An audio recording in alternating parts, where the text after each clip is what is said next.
Okay, we are going to read A Gift from Nature. I wonder what this title means. Okay, A Gift from Nature. That's the title. Layla knew the grin on her face stretched from ear to ear. She was very happy. So I'm going to draw a picture here. She just couldn't help it. Was there anything better than spending a school day exploring a national park? Oh, she's going on a field trip? Layla didn't think so. She loved being outside because there was always something new to discover. This was only the second field trip she had ever been on, but Layla was certain this would be the best one of her school career. She was super happy. Okay. The group's hike had just begun, yet Layla had already seen and learned about many interesting things. She listened carefully as the tour guide pointed to a plant covered with tiny yellow flowers. The guide explained that butterflies love this native Texas plant called lantana. Then she gathered the group to move ahead. As Layla got close to the lantana, she couldn't believe her luck. A beautiful orange butterfly with black and white spots had landed on one of the tiny yellow feathers. Layla quickly grabbed her camera and snapped a picture. As she tucked her camera back in her backpack, something on the trail caught her eye. Layla picked up the object. It looked like a rock, I'm going to underline that had been broken in half. When she turned it over in her hand, Layla gasped in surprise. She could see that the rock was not solid all the way through. Along the inside wall of the hollow rock were tiny, beautiful crystals. What kind of rock is this? Layla gazed at the little twinkly gift tucked inside the rock.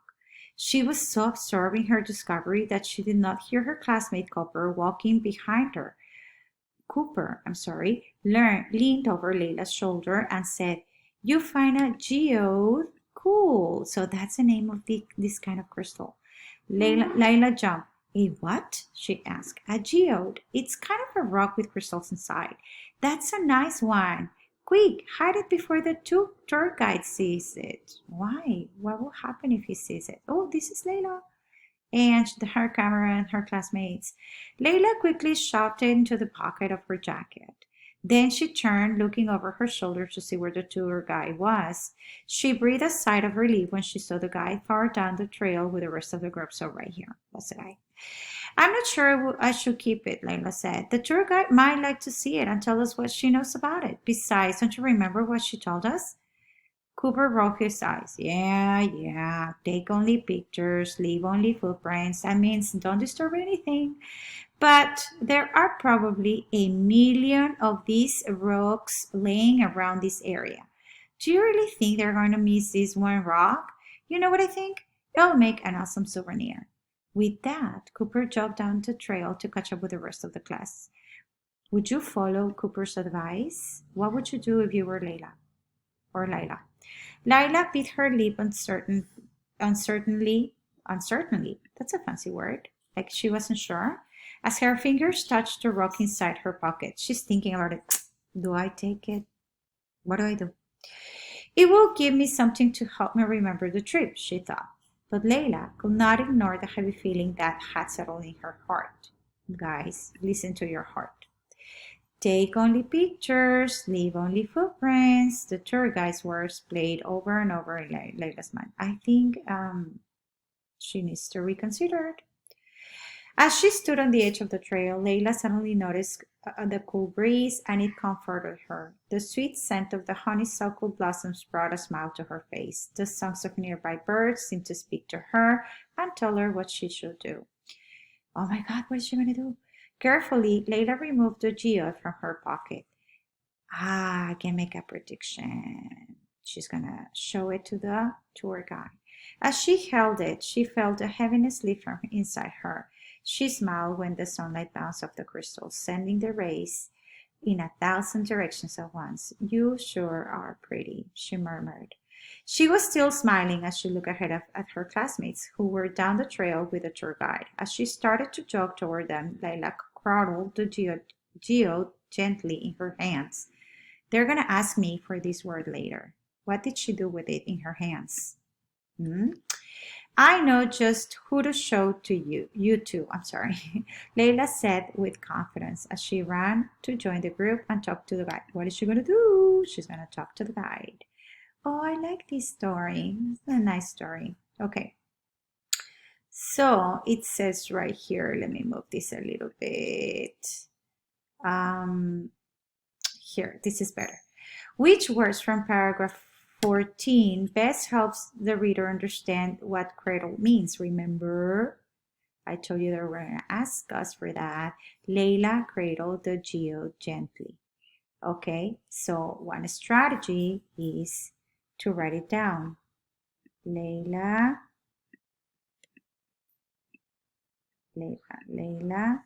cradle the geode or the rock, right? The geode is the rock. I'm going to write rock here. Okay, so I'm going to, oh my goodness, with my handwriting. I am just going to see which one fits in here. Okay, at her classmates.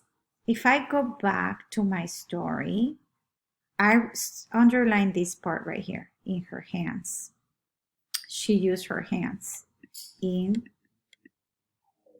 her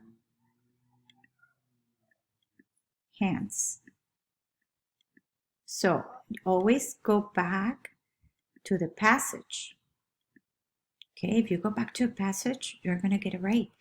So down the trail, I don't think this is correct because Layla cradled the rock in her hands. That's from the passage. At her classmates, that makes no sense. Down the trail makes no sense. With the tour guide and gently in her hands. So what is she doing with the rock gently in her hands? Like rocking it, cradling. All right, next one. The details in paragraph 1 are important to the plot of the story because they help the reader understand that Layla, I need to go back because I cannot remember. So Layla knew the green, oh, she was super happy because they're going to a national park and she thought it was the best ever. So she was like super, super happy. I even have a happy face.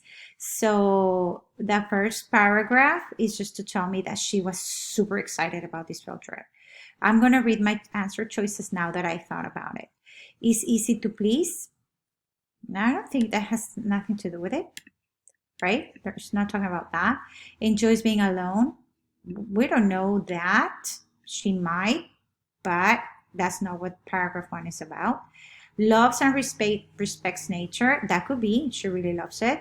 Has been to a forest on another field trip.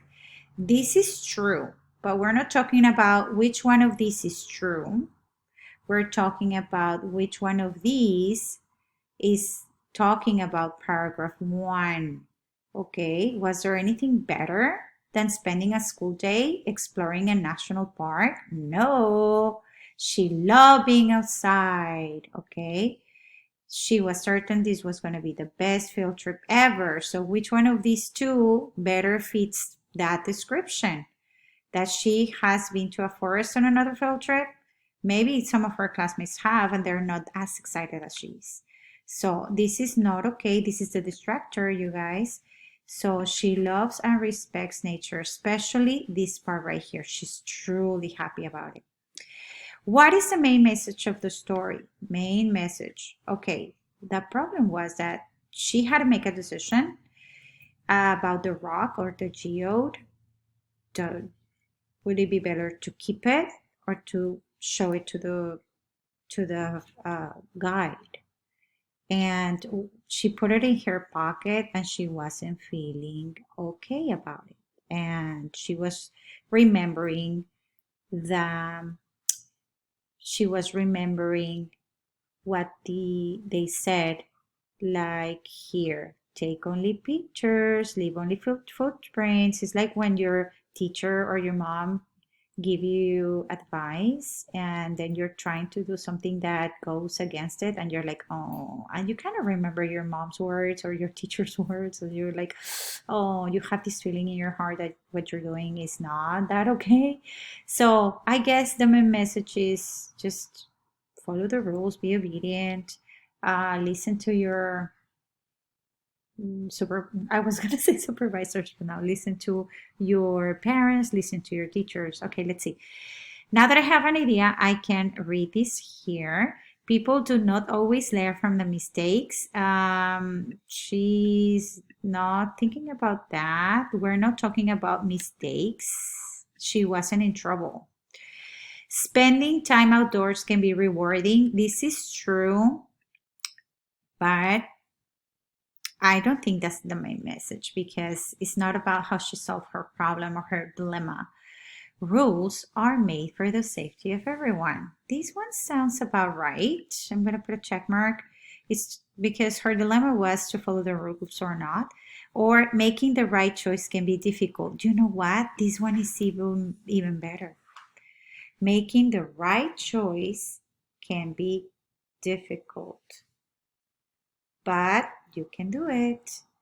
So she struggled a lot. If you go back here, she struggled a lot. All of these passages are talking about how she felt and how she made her decision to show it to the guide. So I guess the best message of the story will be making the right choice can be difficult, but you can make it. All right, next question. Which of these events leads to Layla finding the geode? If you don't remember, you can go back, and it's always better to go back. She was taking some photos. It's right here. She was taking some photos of this flower she was looking at, and it says here, I'm going to use the green color. As she took her camera back in her backpack, something on the trail caught her eye, okay? And that was the rock. She was just taking a picture of a butterfly, okay? So if you go back here, oh, I'm sorry, here, she stops to take a photograph. That could be. She listens to what Cooper tells her. No, because it doesn't lead to her. It was something that happened after. She remembers the tour guide's words. That happened after. That happened after. She starts to jog toward her classmates. This happened after and at the end. So she stops to take a photograph, and then she saw it. Read this sentence from paragraph 10. But Layla could not ignore the heavy feeling that had settled in her heart. So she feels like, oh my God, am I doing the right thing? Like this, okay? The imagery in this sentence suggests that Layla feels, let's see how she feels, angry. Is she angry because she doesn't like what she's thinking to herself? Not angry. Angry, no. Uncomfortable, like my face right here, because she knows that she is making a mistake. That could be. Curious, because she wants to study the rock and learn more about it. But Layla could not ignore the heavy feeling. What is this heavy feeling? Curiosity? No. Proud, because she realizes that she's the one who found an unusual rock. No, she's not proud, okay? So like my face right here, she feels uncomfortable. Uncomfortable because she knows that she's making a mistake. Layla could not, this happens right after she put it in her pocket, and she was like, oh my God, I'm not so sure, what am I doing? Okay,